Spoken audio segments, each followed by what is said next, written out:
जब तक मेरे शरीर में लहू का आखिरी कतरा और आखिरी सांस है, मैं आपके आंसू पोंछने के लिए लड़ता रहूंगा। मेरी बात को आप याद रखना। अब फिर कह रहा हूं, ये माएं बैठी हैं, कब तक इस देश में जुल्म जाति सहती रहोगी? क्या गरीबी में पैदा होकर गरीबी में मरने के लिए पैदा हुई हो दुनिया में?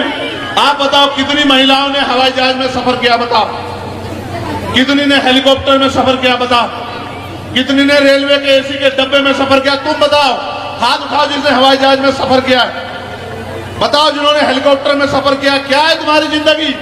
गरीबी में पैदा होकर गरीबी में मरना, जुल्म सहना। क्योंकि हम इंसान नहीं है क्या हमें पैदा करने वाली माँ को दर्द नहीं होता जब हमें मारा जाता है? जब हमारी बच्चों को बेइज्जत किया जाता है, क्या हमें तकलीफ नहीं होती? क्या हम इज्जत नहीं रखते हैं? सब रखते हैं हम, लेकिन क्योंकि अभी आपको अपने पराये का एहसास नहीं है, इसलिए जुल्म हो रहा है। जिस दिन आप मेरे साथ खड़े हो गए, गुंडागर्दी करने वालों के पांव गांव से लेकर दिल्ली तक अगर ना कांप जाए तो मेरा नाम चंद्रशेखर आजाद नहीं। मेरी बात को आप याद रखें। जिस दिन आप मेरे साथ खड़े हो गए, प्रधान से लेकर प्रधानमंत्री तक जिसकी बनने की इच्छा होगी वो आपको सुबह आकर नमस्कार किया करेगा, जय भीम किया करेगा। मेरी बात को आप याद रखें। अभी मैं ये कहना नहीं चाहिए, लेकिन अपने दिल की पीड़ा बता रहा हूं। यहीं बराबर में आते हुए मुझे एक भंते जी मिले, हमारे साथी। वो किसी गांव से गुजर रहे थे, पंचशील का झंडा लगाया था, तो कुछ मूर्ख लोगों ने रोक के झंडा पाड़ दिया और मारपीट की, उनके साथ हाथ तोड़ दिया उनको। और पुलिस बेचारी सत्ता के आगे मजबूर है, तो और डॉक्टर भी शराब पिए बैठा था, उन्होंने जैसा बताया, और डॉक्टर ने भी कह दिया कुछ नहीं हुआ, कुछ नहीं हुआ। दूसरे हॉस्पिटल गए तो प्लास्टर कराया बेचारों ने यहाँ। तो जब वो बेचारे जाते हैं तो ये समझाते हैं सबको कि भाई भगवान बुद्ध के रास्ते पे चलो, अगर आप पे कोई जुल्म होगा तो पूरी दुनिया में रहने वाली बहुत कंट्री आपके लिए आवाज उठाएंगी। मैंने बंते जी से पूछा किसने आवाज उठाई? बंते जी बोले नहीं। तो मैंने कहा इस बात को समझ लो कि जिनका राज होता है उन्हीं का धर्म होता है। पहले राजकाज लाओ, जिस दिन राजकाज आ जाएगा उस दिन आपके धर्म का झंडा भी बुलंद हो जाएगा पूरी दुनिया में। मेरी बात को आप याद रखना। और जिनका राजकाज नहीं होता, आप अपने दिल पे गवाही रख के बताना, सब पढ़े लिखे जिम्मेदार लोग बैठे हैं और इधर भी पढ़े लिखे लोग बैठे हैं। जिन गांव में सदगुरु रविदास जी महाराज की शोभा यात्रा नहीं निकलती है, अगर वो निकालने के लिए जाते हैं, कहने के लिए कि भाई हम निकालना चाहते, तो क्या कहती है पुलिस? क्या कहती है बताओ? हम बताते क्या कहती है? कहते नई परंपरा नहीं लागू होगी, जिस गांव में नहीं निकलती थी उस गांव में नहीं निकलेगी। बताओ सच है या नहीं है? बताओ। तो यानी कि जिनका राज होता है उन्हीं की शोभा यात्रा भी निकलती। समझे नहीं समझे? तो राजकाज आ जाएगा तो शोभा यात्रा की परमिशन भी मिल जाएगी।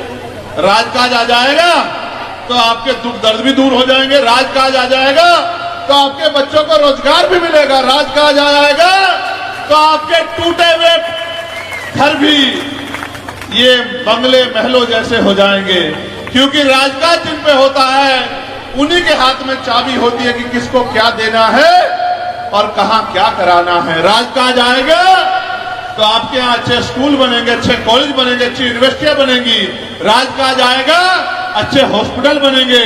राजकाज आएगा तो जिन पे जमीन नहीं उनको जमीन मिलेगी और बहन बेटियों को सम्मान का जीवन मिलेगा। कोई गुंडा आग नहीं उठा के देख पाएगा बच्ची की तरफ, किसी माँ की तरफ, किसी बहन की तरफ, उसकी खाल उतार ली जाएगी। अगर कोई गुंडा किसी गरीब की बच्ची की तरफ माँ उठा के देखे, कब होगा? जब राजकाज आएगा। और जब तक राजकाज नहीं आता तब तक हरिद्वार में आज ही लौटा हूं मैं वहां से, दरिंदों ने आपकी 14 साल की बच्ची को नोच दिया। महात्माओं, मेरा मन भी करता है कि मैं आपकी तरह आपके रास्ते पर चल पड़ूं, लेकिन मेरे कंधों पे जिम्मेदारी बहुत है। आप ये काम कर रहे हो, मैं आपका धन्यवाद करता हूं समाज को सिखाने का, लेकिन मैं समाज को महापुरुषों के रास्ते पर ले जाकर पैरों पे खड़े करने का काम कर रहा हूं। और मेरा विश्वास है कि आने वाले 10 साल में इस देश में ऐसा ऐतिहासिक परिवर्तन होगा कि आज जिनको जुल्म करके सताया जा रहा है वो इस देश की बड़ी बड़ी कुर्सियों पर बैठे होंगे और उनको इज्जत सम्मान की जिंदगी मिलेगी। राजकाज आएगा तो कुटीर उद्योग लेंगे, महिलाओं को घरों में रोजगार मिलेगा। राजकाज आएगा तो सर पे ईंटें नहीं उठानी पड़ेगी। राजकाज आएगा तो कोलू पे भट्टों पे काम नहीं करना पड़ेगा। किसी बहन बेटी का अपमान नहीं होगा। आपको याद होगा इन बागपत में एक महीना नहीं बीता, एक साल नहीं बीता, एक जानते लोग, जानते हो नहीं जानते हो दर्द को, कि जब एक बच्ची कोल्हू में काम करने गई थी, उसको कोल्हू में ठोक दिया था गुंडों ने। याद है नहीं याद है आप लोगों को? राजकाज होगा तो इज्जत की जिंदगी हुए। राजकाज लोकतंत्र में वोट से आता है। आपने सबको ताकत देकर राजकाज दिया। जिन्होंने राजकाज में जो लोग बैठे वो लोग अपने घरों में पड़ के सो गए। आज आपका बेटा, आज आपका भाई हिम्मत करके लड़ रहा है। बताओ मदद करोगे नहीं करोगे? बताओ। क्या तो मेरे काम में कमी, बताओ कोई कमी है मेरे काम में? बताओ कहां नहीं अड़ता तुम्हारे लिए? कहानी का और क्या चाहिए मुझसे? हर लड़ाई लड़ता हूं। दिल्ली का टूटा हुआ गुरु घरों, बताओ 66 दिन जेल काटी नहीं काटी? आप बताओ। बताओ लाठियां खाई नहीं खाई पुलिस की? बताओ सहारनपुर में जब जुल्म हुआ 16 महीने जेल काटी नहीं काटी? बताओ मेरी अपनी लड़ाई थी क्या? बताओ मेरी अपनी लड़ाई थी क्या? कोई एक लड़ाई बताओ मेरी अपनी हो, जितनी उमरनीर से ज्यादा मुकदमे हैं मेरे ऊपर। एक लड़ाई मेरी अपनी नहीं, एक लड़ाई मेरी अपनी। सारी लड़ाई समाज की है। और इसलिए लड़ाई है क्योंकि अपने लोगों पे, गरीबों पे, कमजोरों पे, किसानों पे जुल्म होते नहीं देख सकता। मैं भी आंख बंद कर सकता हूं, लेकिन अगर मैंने आंख बंद की तो जो आग घर के बाहर लगी है वो घर के अंदर आ जाएगी। मेरी बात को आप याद रखना, इस बात को भूल मत जाना जो मैं कह रहा हूं। आग घर के अंदर आ जाएगी। आज तो उनको पता लग गया कि इनके पास रखवाला है। अगर उनको एहसास हो जाएगा इन पर रखवाला नहीं है तो थाने कचहरियों में तुम्हारी सुनवाई नहीं होगी। मेरी बात को आप याद रखो। आज तो उनको एहसास है। अभी आप बराबर मुजफ्फरनगर में बताओ घुड़चढ़ी रोक के बेइज्जत किया नहीं कि? आप लोग बताओ, बताओ भाई कौन सा गांव है वो बुकाड़े जी? मडकरीपुर में बताओ गुंडागर्दी किया नहीं कि? बताओ आपके साथ। बताओ मेरठ के रसूलपुर में गुंडागर्दी किया नहीं कि? तब कह रहा हूं ये तब है जब उनको पता है कि इनका लड़ने वाला है, इनका लड़ाकू।